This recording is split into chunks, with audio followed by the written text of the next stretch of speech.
आज एक बहुत ही कीमती समय निकालकर इस तरह के कार्यक्रम में निर्भय सृष्टिकर्ता वाल्मीकि दयावान की जय।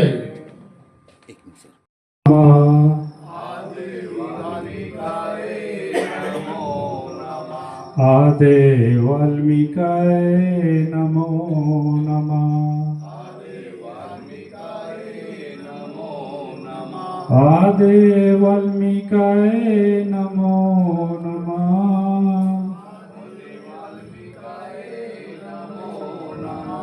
आदे वाल्मीकाय नमो नमः।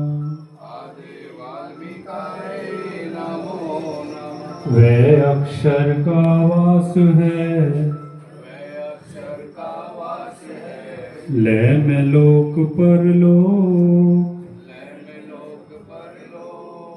मैं मन में जो खोजता, का कर। बहुत ही खुश हुआ मैं। Thank you so much. नहीं है और हम चाहते हैं कि जो भी लोग हैं ये आज सब हमारे फाउंडेशन से, आज वाल्मीकि समाज जो है ये सबसे आज जुड़कर, आज जो क्लास ऑफिसर्स हैं, आज जो गवर्नमेंट के टॉप के जो कमिश्नर्स हैं, आज जो यहाँ पे सामने आए थे, उन्होंने आज जो योजनाएं बताई है, जो गवर्नमेंट की वजह से जो बेनिफिट बताए हैं, मैं चाहता हूँ कि हर एक माध्यम, हर एक जो माध्यम इसके गवर्नमेंट के माध्यम से जो योजनाएं हैं ये लोगों तक पहुंचनी चाहिए और लोगों को भी वो योजना लेनी चाहिए, अप्रोच होना चाहिए गवर्नमेंट को। तो जब तक आप लोगों के माध्यम से मतलब गवर्नमेंट तक नहीं पहुंचोगे आप, तब तो योजना आपको पता ही नहीं मिलेगी।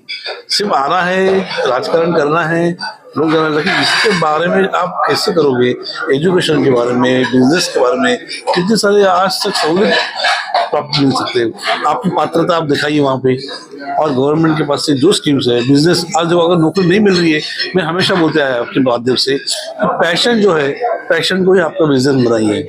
और आपके हिसाब से आज गवर्नमेंट स्किल इंडिया की तरफ से, या आप जो जैसे आज उन्होंने बोला कि इनके पास भी योजनाएं हैं, आज गवर्नमेंट आपको हेल्प करना रेडी है, लेकिन आपको अप्रोच करना बहुत जरूरी है उसके अंदर। सर मैं आपने अपने भाषण में एक और बात कही कि आज जाति समीकरण बदल के एक और नया समीकरण आने वाला है, वो स्किल को लेकर है। डॉक्टर का एग्जांपल दिया आपने, आर्किटेक्ट का एग्जांपल दिया। मैं हमेशा देखो, आप मैं वही बताऊंगा, अगर एक डॉक्टर के पास जा रहे हो आप, अगर बीमार पड़ गए तो डॉक्टर को पूछते हो कि आप मुझे जांच कौन सी है करके, नहीं पूछने वाले आप, because he has got expertise in that subject.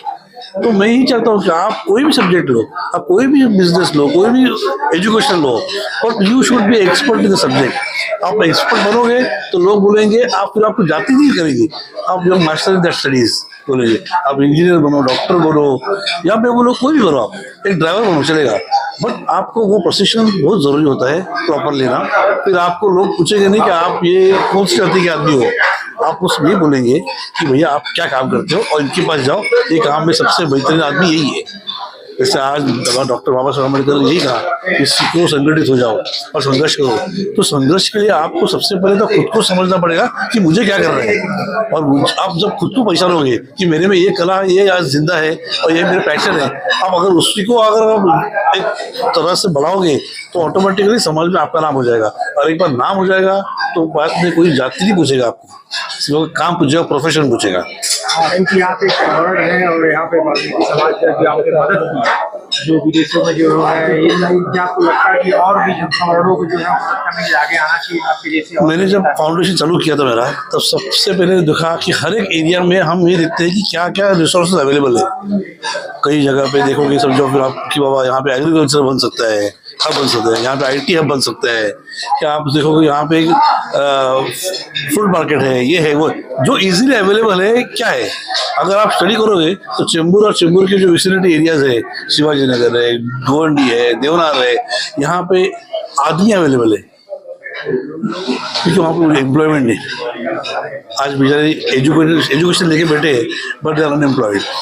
तो आज बड़ी तादाद में यहाँ पे सिर्फ आदमी अवेलेबल है हमारे पास में, तो उनके लिए कुछ करना जरूरी है। जब तक उनको आप बाहर निकालोगे नहीं, हम बोलोगे अरे तुम तो भैया निकम्मे हो, कुछ काम करते नहीं हो करके, और काम तुम दो उनको, पहले उनको काम के लेने एक बनाओ, स्टेटस लेके आओ, काम के लिए योगदान के लिए वो एक एजुकेशन बोलो, प्रशिक्षण बोलो, आप इनको दीजिए, फिर उनको आप योग्यता बनाएंगे। अगर योग्य बनेंगे तो काम करेंगे।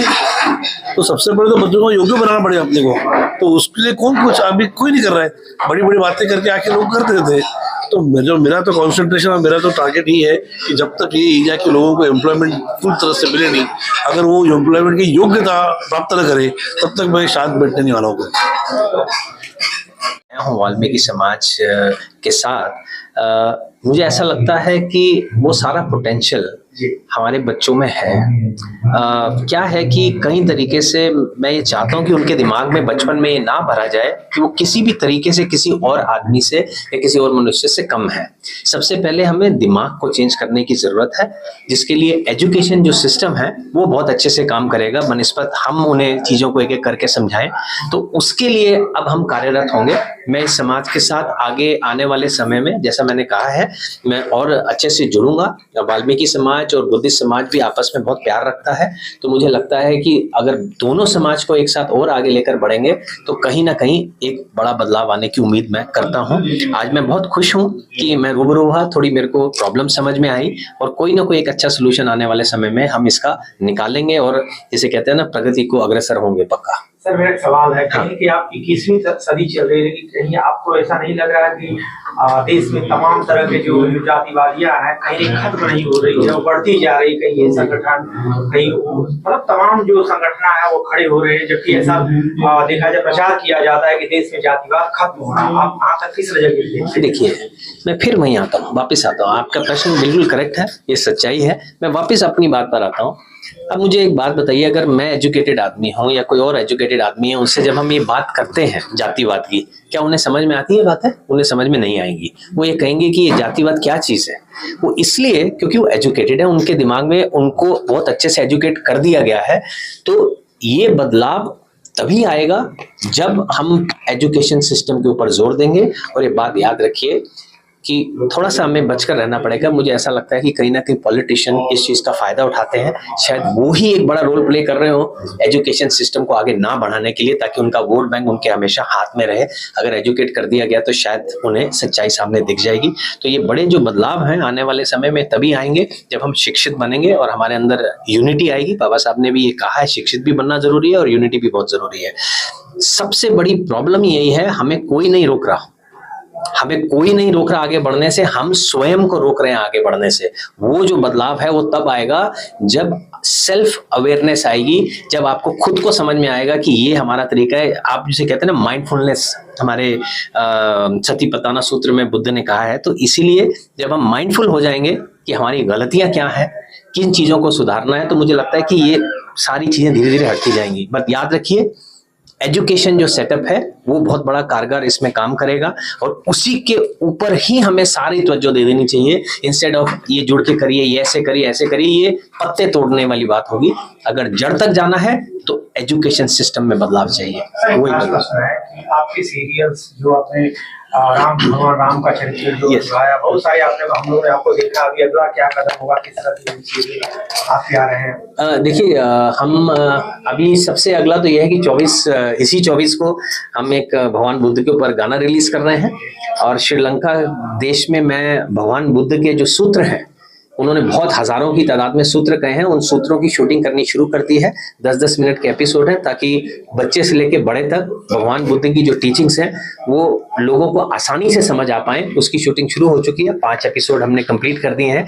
आज 1 महीने के बाद मैं आज ही बॉम्बे में लैंड किया हूँ और वहाँ से एयरपोर्ट से सीधा आपके पास आया हूँ। और बहुत सारे और कार्यक्रम हैं जो आगे आने वाले हैं। एज एन एक्टर मैं मेरे जो भी किरदार मिलता है मैं करता हूँ और उसका सम्मान करता हूँ और अच्छे से करता हूँ। बहुत जल्दी आप, मुझे लगता है दिवाली आ रही है, अयोध्या में भी देखेंगे जाते हुए, तो मेरा अपना कार्य है वो मैं करूँगा। इसका प्रचार हो और इनको जानकारी मिले और ये सब लोग इस योजना का लाभ लेने के लिए ऑफिस तक जाए। और ऐसे करने से ही काम बनेगा, ना कि कोई घर में कोई अपनी योजना लेके कोई आएगा नहीं। सरकार, हमको भी सरकार के दौर भी जाना पड़ेगा, ऑफिस में जाना पड़ेगा, जब भी हमारा काम बनेगा। तो ऐसा धीरे धीरे अभी लोग जागरूक हो रहे हैं अब धीरे धीरे और प्रगति की ओर बढ़ रही है समाज। चेयर पर बैठे आपको कुछ ही महीने में, लेकिन आपने उदाहरण दिए कि काफी कुछ काम किए,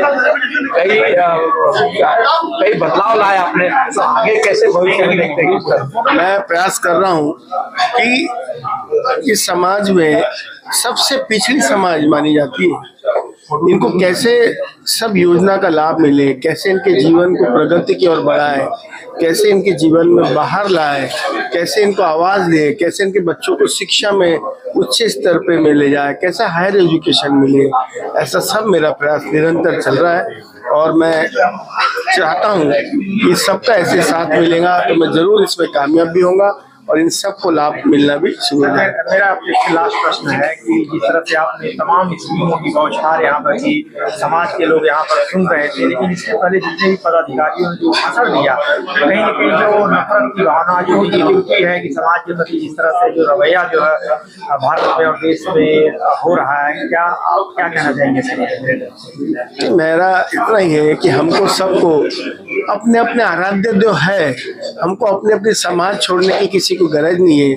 हमारे समाज में कैसे प्रगति हो, कैसे हम अपने समाज को एक करके हम लोग विकास करें, ये सब करने का युग है। अब वो पुराना युग नहीं है, ये अभी डिजिटल युग है। हमको सबको मिल के साथ में रह के हमारे समाज में कैसे प्रगति करें, इस पर विचार करना होगा और इसका लाभ उठाए, चीजों को समझे।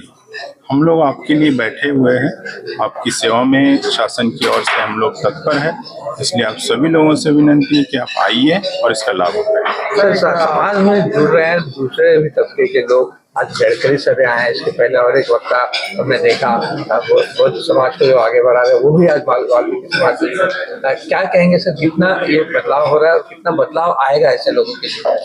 देखिए, अभी ऐसा है कि जातीय व्यवस्था ये अब टूटने के कगार पे।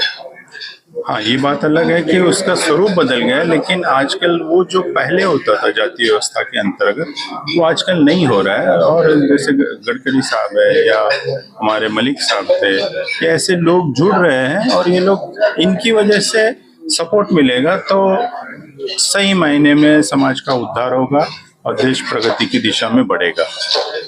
सर, जिस तरह से आपने इतने सारा जो है अपने स्पीच में जो है समाज के लोगों को जोश भरा, लेकिन इसके बावजूद भी यहाँ पे जो स्पीच हुई, कहीं ना एक नफरत की भावना और खुद को जो है उनके साथ अन्याय होता आज भी भारतवर्ष में जो है, जिस तरह से वाल्मीकि समाज के साथ अन्याय कितना सही है, क्या कहना चाहिए?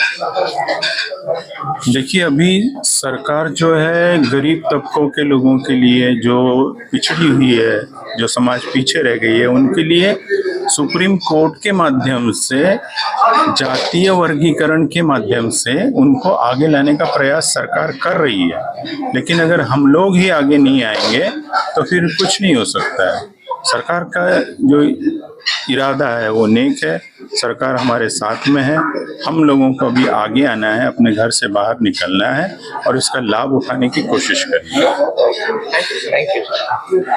मैंने 8 से 10,000 लोगों को मैंने महाराष्ट्र गवर्नमेंट का 5 लाख रुपए का बीमा का मैंने कार्ड बना के दे दिया, ताकि एटलीस्ट उनके उसमें मेडिकल प्रॉब्लम्स, मेडिकल इश्यूज ना हो, जहाँ पे पैसा खर्चा ना हो। बट इतना ही नहीं है, यहाँ पे रुकता नहीं है। जैसे आज बेवा पे बहुत बड़ी बात थी, आई am very happy for that, कि अपने पास में 8-10 लाख समाज है तो आप सब लोगों को साथ में आके थोड़ा सा फंड चालू करना चाहिए आपका। जहाँ पे कुछ घर में तकलीफ आती है अपने को, फ्रॉम दैट फंड एक खेती के हिसाब से आप यूज कर सकते हो, एक छोटी सी बैंक के हिसाब से आप यूज कर सकते हो। हाँ, बेसिक इंटरेस्ट जो बाहर बनता है उसे हाफ रेट इंटरेस्ट दे दीजिए आप। मुझे सिस्टम पता नहीं है, but I am very happy to hear कि ऐसे की पॉसिबिलिटी है और एक बड़ा 25-50 करोड़ का फंड भी आराम से बन सकता है। तो मेरा कहना यही है कि समाज में ये जाति तो अपने को मिली है, इसमें आपको जिंदगी निभानी है, पर आइडेंटिटी ये अपने हाथ में होती है, पढ़ाई अपने हाथ में होती है। संघर्ष के बाद भी पढ़ाई करो और उसके एक मौका में ऐसे पहुंचो कि हम लोग इस प्रॉब्लम से अपने आने वाली पीढ़ी को निकाल सकें।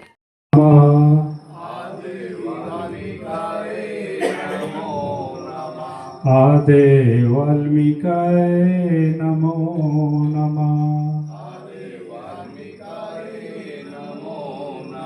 आदे वाल्मीकाय नमो नमः।